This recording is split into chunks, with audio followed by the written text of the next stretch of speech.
আমি ঢাকাবাসীর নিরাপত্তার দেওয়ার দায়িত্বপ্রাপ্ত একজন ব্যক্তি এবং আমার প্রধান কাজ আপনাদের নিরাপত্তা দেওয়া।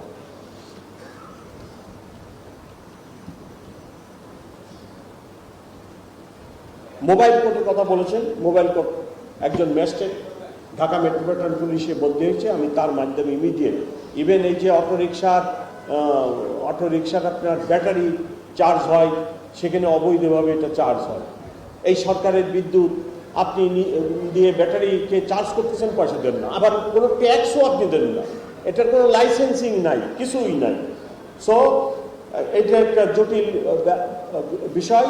ওনারা হয়তো বক্তব্য দাঁড় করাবেন যে এটা বেকারত্ব দূর হচ্ছে, ঠিক আছে, সেটাও আমি মেনে নিই, কিন্তু এরকম পরিস্থিতির সৃষ্টি করা যাবে না যে আমার ঢাকাবাসী ঘরের বাইরেই যেতে পারবে না। পলিটিশিয়ান যিনারা এখানে উপস্থিত আছেন তাদের দৃষ্টি আকর্ষণ করে আমি বলতে চাই যে প্লিজ আপনারা মিছিল করেন, মিটিং করেন, এটা একটি স্বাধীন দেশ, আপনার বাক স্বাধীনতা আছে, মিছিল মিটিং করার সব স্বাধীনতা আছে, আমরা এগুলোর নিরাপত্তাও দিতে প্রস্তুত, কিন্তু এরূপ কোনো জায়গায় আপনারা প্লিজ মিটিং করবেন না যাতে আমার ট্রাফিক ডিস্টার্ব হয়। ট্রাফিক ডিস্টার্ব হইলে এই শহরবাসী অত্যন্ত সাফারিংস, ভোগান্তির ভিতরে পড়েছে, ঘন্টার পর ঘন্টা আপনার রাস্তার ভিতরে নগরবাসীকে আটকে থাকতে হয়, যেটা খুবই পীড়াদায়ক। মোরওভার এত পরিমাণ গাড়ির তেল অপচয় হয়ে যাচ্ছে যে এইটা শুধু ঠেকালেই এই কয়েক হাজার 36,000 কোটি টাকা সেভ হয় বছরে, যদি ট্রাফিক ব্যবস্থাটা ঠিক থাকে, কিন্তু সেটা আমরা ঠিক রাখতে পারতেছি না। তো তার একটা প্রধান কারণ আপনার মিছিল মিটিং কিছু একটা হলেই রাস্তা বন্ধ করবে, কিছু একটা হলেই যমুনা ফিউচার পার্কে মোবাইলের দোকানে চুরি হয়েছে, কি করতে হবে, ওই মেন রাস্তায় যে আগে ওইটা বন্ধ করতে হবে, তা আবার মামলাও দিবেন না, তো কি বিপজ্জনক অবস্থা। এই বিষয়টি আমি পলিটিশিয়ানদের দৃষ্টি আকর্ষণ করতেছি, অবশ্যই বিবেচনায় নেবেন। আমি কাজ করতেছি, কিছু গ্রাউন্ড ওপেন ফিল্ড আমি ঠিক করে দিতে চাই, সেখানে আপনারা মিটিং করবেন। আপনি প্র্যাকটিসটা, এই যে একটা প্র্যাকটিস যে রাস্তা ডিস্টার্ব হয়, এই প্র্যাকটিসটাতে পরিবর্তনই আমাদের করতে হবে।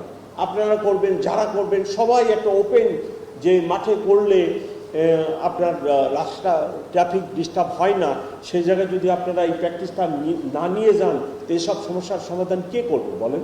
পুলিশের একার পক্ষে এগুলো সম্ভব হবে না। আর একটা ইম্পর্টেন্ট বিষয়, সেটা হলো কেসের ব্যাপারে বলছেন যে এক একজন 40টা 50টা করে কেস মাথায় নিয়ে ঘুরতেছেন। আমরা এটার উপরে কাজ করতেছি, এটার উপরে আমরা ব্যাপক কাজ করতেছি, যাতে আপনাদের এই কেসের বোঝা অচিরেই নেমে যায়। এবং এটা একটা লিগ্যাল প্রসেস, আপনার অ্যাডভোকেট যারা আছে তারা নিশ্চয়ই বুঝবেন, এটা একটা লিগ্যাল প্রসেস। এই লিগ্যাল প্রসেসের মাধ্যমেই আপনাকে এই কেসের বোঝা থেকে রেহাই দিতে হবে।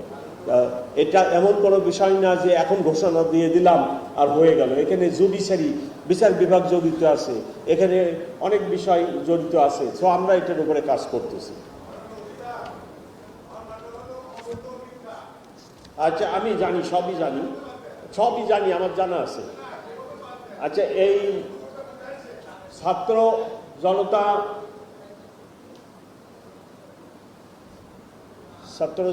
আন্দোলনের সময় যেসব ঘটনা হয়েছে, এই হত্যাকাণ্ড হয়েছে, এইসব কেস নিয়ে আমরা ব্যাপক হারে কাজ করতেছি। এটার অনেক মামলা আমাদের আইসিটিতে চলে যাবে, আবার অনেক মামলা পুলিশই করতে হবে, হিউজ মামলা। আইসিটি এই মামলা কত বছর ধরে করবে, প্রায় 2000 মামলা। কিন্তু আমরা চাই এই মামলাগুলোর কুইক ডিসপোজাল, বিচার শেষ করে সাজা হোক বা খালাস পাক, যেটা হয় হোক। কারণ যারা প্রাণ দিছে তাদের এখন বিচার, তাদের পিতামাতা আত্মীয় স্বজনের প্রধান দাবি আমরা একটু বিচার দেখতে চাই।